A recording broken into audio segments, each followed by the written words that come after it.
Concerted effort from Activision to make a mark on the notoriously difficult to crack and overcrowded mobile market, and it wants to bring in people for the long term. You won't find a campaign, but the multiplayer modes are substantial and even include a full battle royale. What's here is impressive, but the controls are iffy and it somewhat falls victim to free-to-play cliches. Thankfully, the microtransactions are easy to ignore, even if they do often remind you they're there.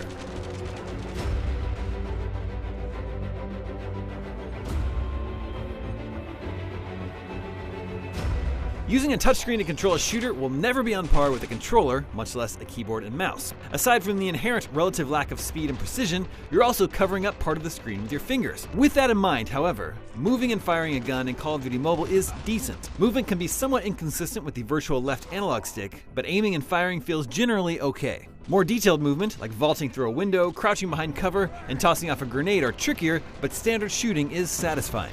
Arguably, the biggest barrier to comfortably controlling your soldier is the amount of on-screen icons.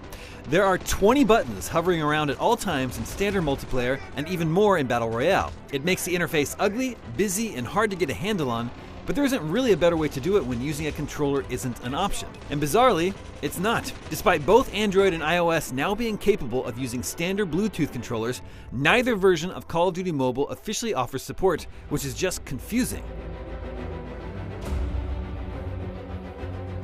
While Call of Duty Mobile's regular multiplayer modes are fun but familiar, the Battle Royale mode is the most impressive element.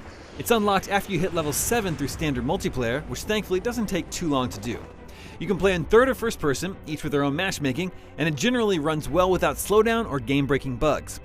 It plays like a condensed version of Call of Duty Black Ops 4's Blackout mode with various class options, vehicles, and other bells and whistles. You'll have intense moments of crouching in a house with your gun aimed at the door while the safe zone closes around you, alongside the fun, absurd moments of getting in a helicopter with a group of 3 strangers and crashing it into the side of a mountain. This battle royale may be smaller compared to its peers, but it still produces the kind of moments and feelings the genre is known for despite that, which is impressive. Call of Duty Mobile is free to play, but outside of a handful of typical annoyances related to the model, the microtransactions are not overbearing or obnoxious. Starting it up prompts you with multiple reminders that you can use real money that must be dismissed, and unlocking new items shows additional items you would have gotten if you had bought the $10 Premium or $25 Elite Pass. Otherwise, spending money is pushed aside just for those who want to do it. Playing normally nets frequent upgrades and unlocks, even though the pace of those rewards does slow a bit as you progress.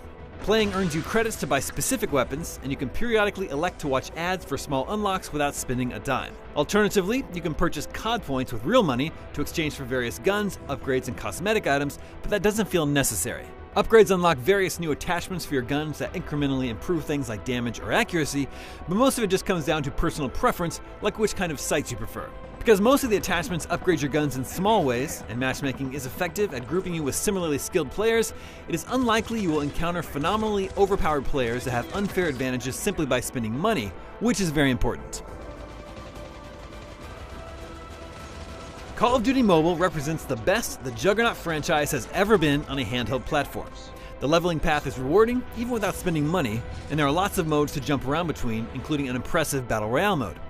Unfortunately, it is still a shooter controlled by a touchscreen, and even though it was impressive considering that, the accuracy and usability will still never be as good as its console and PC counterparts. For more, check out a winning match of Battle Royale, plus our picks for the top 10 Call of Duty games of all time. And for everything else, stick with us right here at IGN.